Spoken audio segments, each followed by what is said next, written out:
They say patience makes revenge taste even sweeter. And for Ukraine, that moment finally came. After more than 3 long years, one of the men behind the horrors of Bucha met a fiery end. His name was Veniamin Mazerin, a 45-year-old Russian lieutenant colonel whose name had become synonymous with brutality. But Ukraine didn't strike in some nearby border town. No, this operation reached deep into Russia itself, nearly 2,000 miles beyond Ukrainian territory, in the Kemerovo region of southern Siberia, a remote area bordered by Kazakhstan and Mongolia. It was here, far from the front lines, that Mazerin's fate was sealed. On October 25th, Mazerin climbed into his silver car, completely unaware that he was living his final moments. Ukrainian intelligence, known as the GUR, later confirmed that a powerful explosion tore through his vehicle, killing him instantly.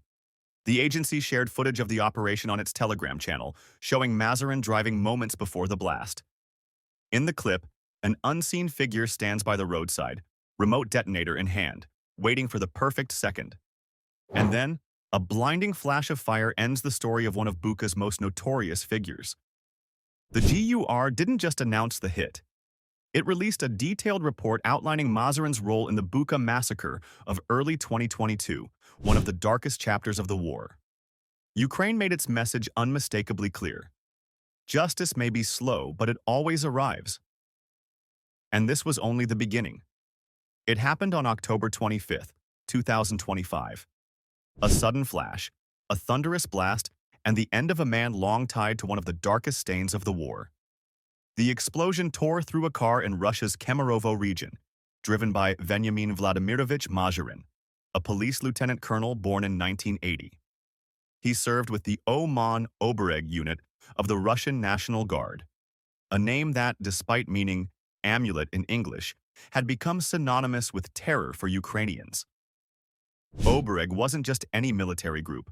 It was one of several Russian Guard units accused of taking part in war crimes and acts of genocide in Ukraine's Kiev region during the brutal early months of Russia's full-scale invasion in February and March 2022.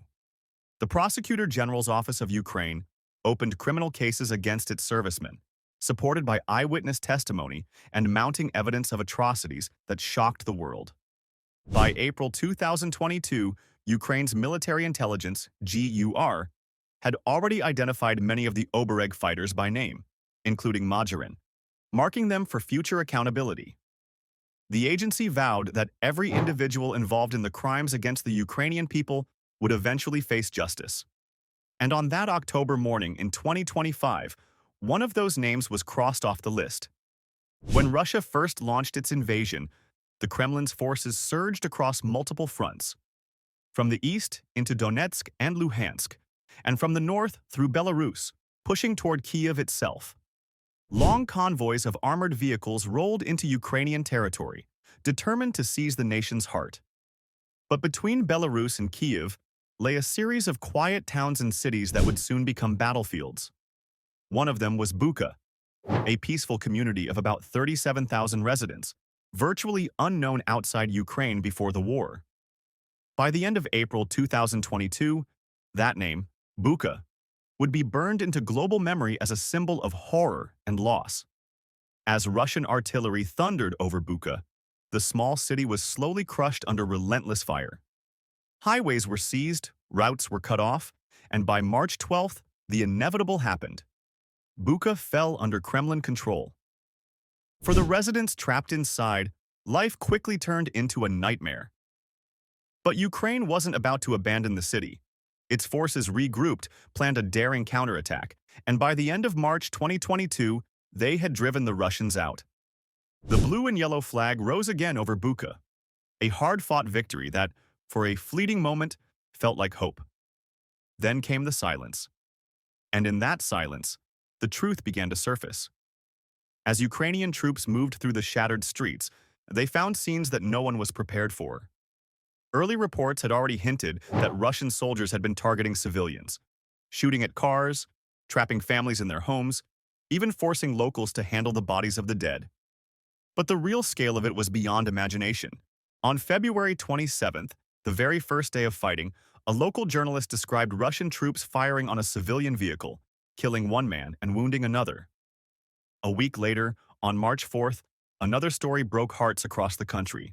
Three young Ukrainians in their 20s had set out in an SUV to deliver dog food to a local shelter running out of supplies. They never made it. A Russian armored vehicle opened fire, killing all three instantly. Tragic stories like these trickled out during the battle, each one more horrific than the last.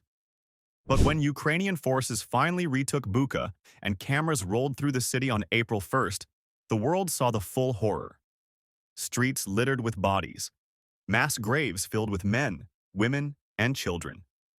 Many had been tortured, beaten, and executed, their hands bound tightly behind their backs. The images spread across social media within hours, leaving millions around the world in shock, disbelief, and grief at what would forever be remembered as the Bucha massacre. Imagine coming home after the fighting and finding your streets filled with burned bodies, some left where they fell, and some rigged with explosives like a final, cruel trap. Survivors started to tell their stories, and together they painted a picture of terror. Families hiding in basements by candlelight, living on scraps of food and water, praying each night would not be their last. People described snipers picking off anyone who showed themselves, armored vehicles firing into buildings, soldiers denying medical help and carrying out summary killings. Neighbors said troops went door to door, searched and ruined houses, stole possessions, and used civilians as human shields during skirmishes. There were also reports of women and girls being abducted and abused, with some later discovered to be pregnant. Horrors that many survivors said were part of a brutal system, not isolated incidents. One witness even recalled a sniper bragging about shooting people in their apartment windows with no military reason, just to terrorize. As investigators combed the town, more evidence came to light: bodies, mass graves, and other human remains. International outlets, including the BBC, reported that well over 1,000 civilians in the wider Bucha area had been killed in just a few weeks, a scale of violence that shocked people around the world. In response, Ukraine's military and intelligence services set out to identify who was responsible. By April 14, 2022, the GUR had published a list of more than 60 people linked to the crimes, names, ranks, and passport details, focusing especially on members of the Oman Obereg unit thought to have played a leading role. Wait a second. If you are new to this channel and you like what you see and hear, please subscribe, like, and join the conversation below. If you're not convinced yet, subscribe and tell us how we can earn that click. We're all about getting better together. Let's move on. Picture a name on a list that won't leave you alone. And then imagine that name finally met the fate people had been waiting for. Veniamin Vladimirovich Mazarin was the fourth person on a GUR roster tied to the Bucha killings, and Ukraine's intelligence says they found enough proof to link him to the crimes. Catching one officer in the middle of a war is like finding a single needle in a moving haystack. Armies shift, records are hidden, and priorities change by the hour. Ukraine couldn't chase down Mazarin the instant the list was published. Instead, the hunt had to sit alongside firefights, supply lines, rescues, and 1,000 other urgent tasks. Still, GUR kept that promise it made to the victims of Bucha. Every name mattered and would be chased. When the chance came, they moved. Intelligence officers followed Mazarin to the Kemerovo region, watched his routines, and mapped his movements. The plan they put together was patient and precise: wait, watch, and strike when the moment was right. According to the account released afterward, an explosive device was secretly put in position on his car, and the device was triggered while he sat behind the wheel. This wasn't presented as a one-off. In recent months, there have been several killings of Russian military and security figures inside Russia itself. In April, a senior officer near Moscow, Yaroslav Moskalik, died after a car bomb exploded as he left a building. Russian authorities later arrested a suspect they called a foreign agent. A few months earlier, a different general, Igor Kirillov, who led Russia's nuclear, biological, and chemical protection forces, was killed by a bomb hidden on an electric scooter outside an apartment block. Like the others named on GUR's list, these were not low-profile figures. Moscow ties them to operations and decisions that had real consequences on the ground in Ukraine. Each of these strikes, including the one that ended Mazarine's life, reads like a single thread in a larger pattern. Investigators identifying suspects, tracking their steps, and then acting when they can. The work behind every operation, surveillance, verification, timing, is long, careful, and often invisible to the public. But it's what intelligence services say is needed to hold people accountable. Reports from Ukraine claimed that more than 2,000 soldiers had been hospitalized and 3 killed as a result of chemical attacks allegedly carried out under General Igor Kirillov's command.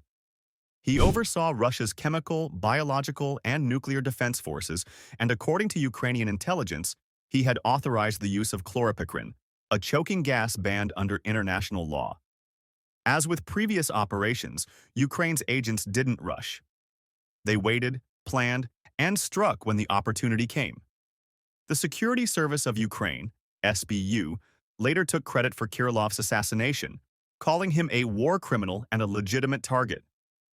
A source told The Economist that his death was a warning, a message to others who ordered or carried out atrocities. Such an end awaits all who kill Ukrainians. Then, in late 2023, another high-profile target fell. Mikhail Filipenko, a Kremlin-backed lawmaker in occupied Luhansk. His car exploded, killing him instantly. Once again, Ukraine's GUR intelligence agency confirmed responsibility through its Telegram channel, announcing that a special operation to eliminate the executioner Filipenko had been carried out in coordination with local resistance fighters. According to the report, Filipenko had overseen torture chambers in occupied Luhansk, where both civilians and prisoners of war were brutally abused. The pattern is impossible to ignore. One by one, Russian officers and collaborators accused of murder, torture, and chemical attacks have been targeted far from the battlefield. Each strike sends a message that Ukraine's reach is long, its memory even longer, and its pursuit of justice relentless. The campaign doesn't bring back the victims of Bucha, nor erase the scars of those who survived. But for some, seeing the perpetrators meet their fate offers a measure of peace, a small sense that justice, however delayed, is finally catching up. And so, what began as a vow whispered in the ruins of Bucha has turned into a campaign of unyielding pursuit. Ukraine's intelligence services have shown that time and distance are no barriers when it comes to justice or vengeance.